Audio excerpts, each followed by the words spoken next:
काफ़ी सारे अपडेट्स हैं हमारे पास। आज भी फेसबुक पे भी काफ़ी सारे आप में से लोगों ने हमें मैसेज किया, वहाँ पे कमेंट करके क्वेश्चंस पूछे।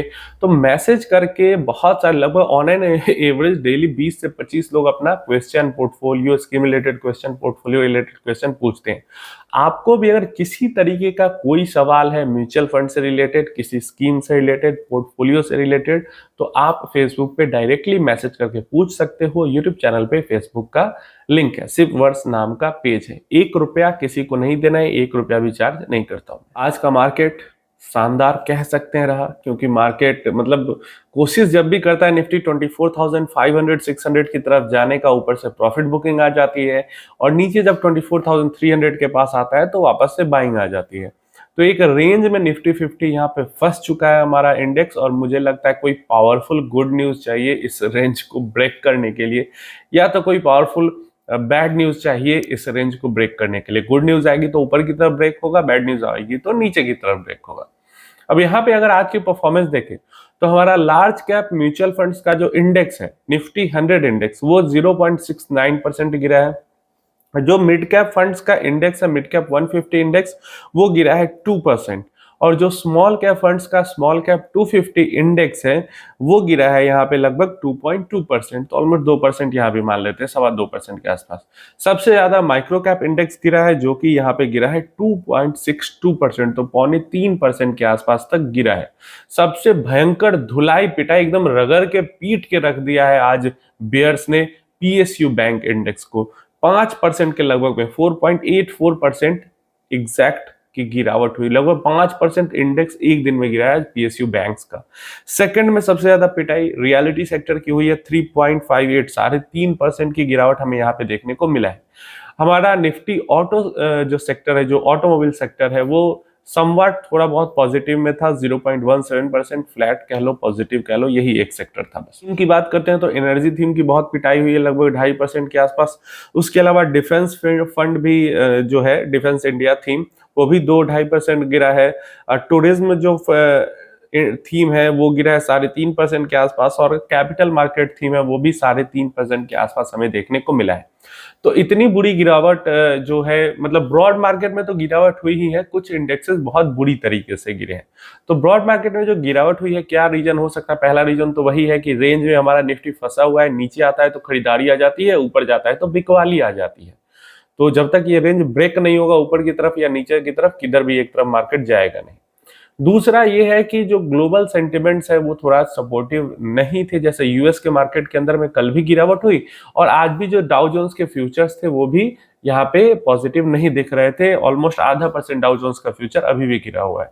इसके अलावा यूरोप के मार्केट की बात करते हैं तो वहां पे हमें 0.5% से लेके 1-1.5% तक की गिरावट देखने को मिली।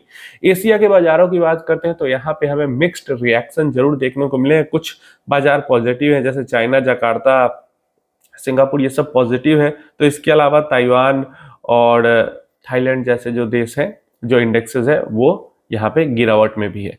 तो यूरोप के तरफ से निगेटिव सेंटिमेंट, यूएस के तरफ से निगेटिव सेंटिमेंट, एशिया का सेंटिमेंट मिक्स्ड था। तो ये भी एक थोड़ा सा इन्वेस्टर्स पे दबाव डालता है। तो ये दो रीजन मुझे लगता है, और मेन तो प्रॉफिट बुकिंग ही रीजन है कि ऊपर जाता है तो बिकवाली आ जाती है, नीचे जाता है तो खरीदारी आ जाती है।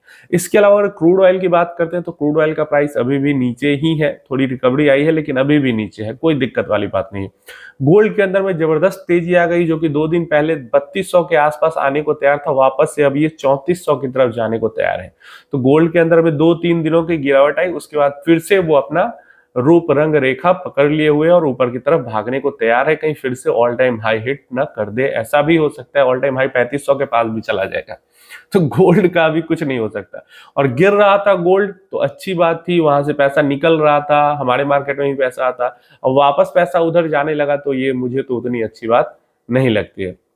इसके बाद अगर डॉलर इंडेक्स की बात करते हैं या यूएसडी आईएनआर की बात करते हैं तो कोई दिक्कत नहीं है। यहाँ पे भी जो डॉलर है वो कमजोर ही होता हमें दिख रहा है। स्टेबिलिटी रुपी के अंदर में भी हमें यहाँ पे देखने को मिल रही है। यहाँ पे इसके बाद यूएस का जो 10 ईयर यील्ड है वो भी स्टेबल है, 4.3, 4.4, 4.2 इन्हीं के बीच में अपना घूम रहा है। तो कहीं से कोई नेगेटिव जैसा बहुत ज्यादा दिक्कत वाली चीज नहीं है।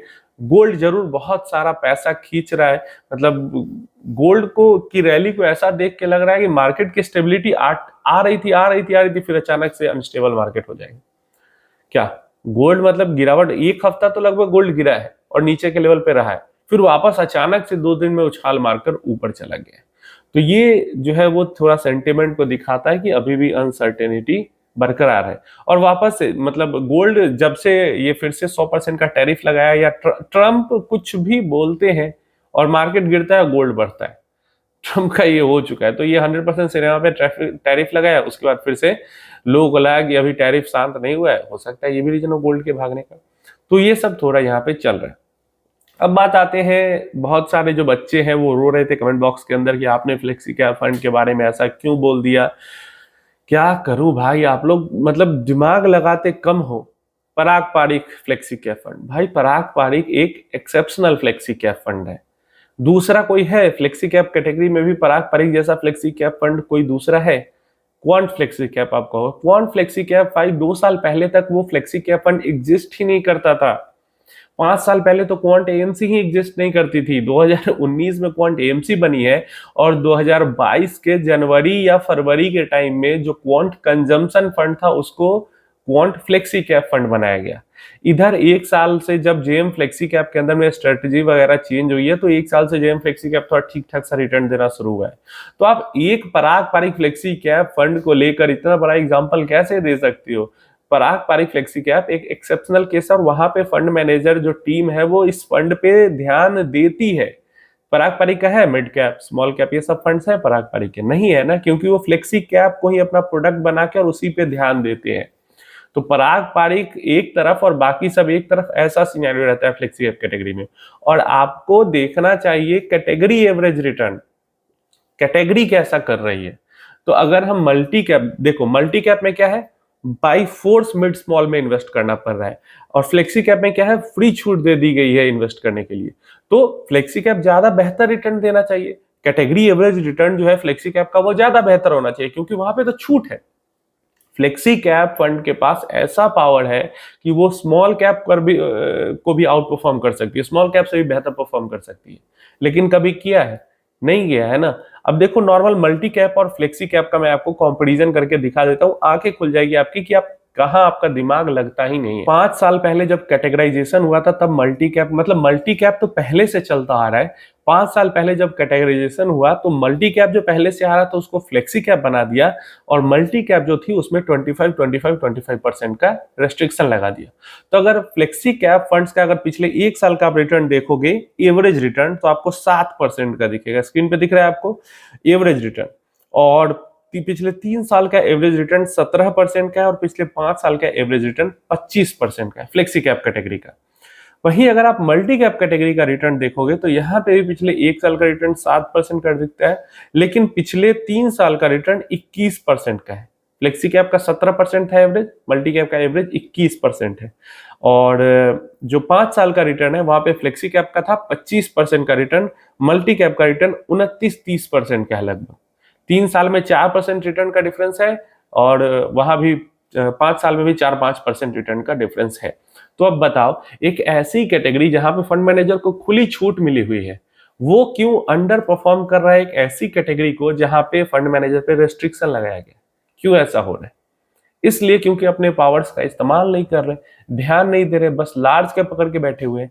अगर अगर फंड मैनेजर्स फ्लेक्सी कैप के अंदर भी स्मॉल कैप मिड कैप का एक्सपोजर टाइमली मतलब इधर उधर चेंज करके भी लेते तो वो मल्टी कैप को तो इजीली बीट कर सकते थे।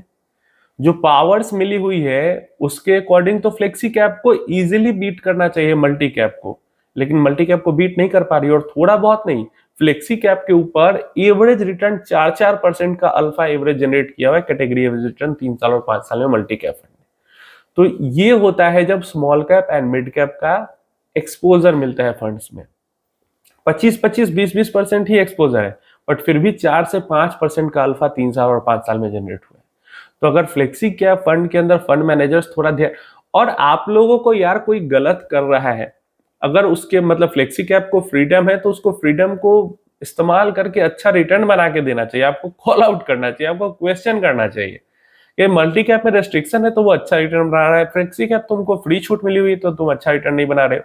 तो आप जस्टिफाई करने पे लगे हुए कि फ्लेक्सी कैप है तो लार्ज कैप के अंदर इन्वेस्ट करके तो बैठेगा ही। भाई 50 अगर फ्लेक्सी कैप फंड होंगे ना, तो उसमें से 5 फ्लेक्सी कैप फंड होगा या 3 फ्लेक्सी कैप फंड होंगे जो कि अच्छा परफॉर्म कर पाएंगे। ज्यादातर फ्लेक्सी कैप फंड्स का भी रिटर्न निफ्टी 50 इंडेक्स के रिटर्न के बराबर भी नहीं हो पाता है, उतना ही में रह जाता है। तो हम फ्लेक्सी कैप फंड में इन्वेस्ट करके फंड मैनेजर को एक्स्ट्रा एक्सपेंस रेशियो जो दे रहे हैं, उससे अच्छा निफ्टी 500 में इन्वेस्ट कर लेंगे, निफ्टी 50 में इन्वेस्ट कर लेंगे, जब रिटर्न उतना ही जनरेट होना है। तो ये कहने का मतलब है तो थोड़ा दिमाग लगाओ, एनालाइज करो चीजों को, मतलब जस्टिफाई मत करने लगो गलत चीज को। और ये बहुत बड़ा फैक्ट बात है। और भाई सेबी का 2019 में कैटेगराइजेशन में flexi cap and multi cap दो अलग कैटेगरी बनाने का रीजन ही यही था, क्योंकि पहले से जो मल्टी कैप आ रहा था उसके अंदर एक्सपोजर नहीं ले रहे थे fund manager mid and small cap के अंदर। इस कारण पहले से मल्टी कैप आ रहा था और यहाँ पे दो अलग कैटेगरी बन गई, एक फ्लेक्सी कैप एक मल्टी कैप। तो पहले से जो मल्टी कैप आ रहा था वो फ्लेक्सी कैप फंड था, मतलब फ्लेक्सी कैप जैसी उसमें रूल्स रेगुलेशन थी, तो उस मल्टी कैप को फ्लेक्सी कैप बना दिया गया और मल्टी कैप में 25-25% के रूल बना दिए गए। सेबी ने ये इसी कारण बनाया क्योंकि सेबी ने देखा कि फ्रीडम हमने दिया हुआ है तो सिर्फ लार्ज कैप पकड़ के फंड मैनेजर बैठे हुए हैं। और ये फैक्ट है, इस चीज को आप समझो। इसका मतलब ये नहीं कि फ्लेक्सी कैप कैटेगरी बेकार हो गई, ये है कि फ्लेक्सी कैप के कुछ फंड्स आपको अच्छा रिटर्न दे पाएंगे, ज्यादा फंड्स आपको लार्ज कैप फंड जैसा ही रिटर्न देंगे। तो ज्यादा एक्सपेंस रेशियो देने से अच्छा है अगर 5-6 साल के लिए इन्वेस्ट करना, या तो एक दो जो अच्छे उस फ्लेक्सी कैप के अंदर इन्वेस्टमेंट किया जाए या फिर इंडेक्स फंड के अंदर इन्वेस्ट कर लिया जाए। कम से कम एक्सपेंस रेशियो तो आप बचाओगे, फ्री का पैसा तो किसी को नहीं दोगे। ये बात है।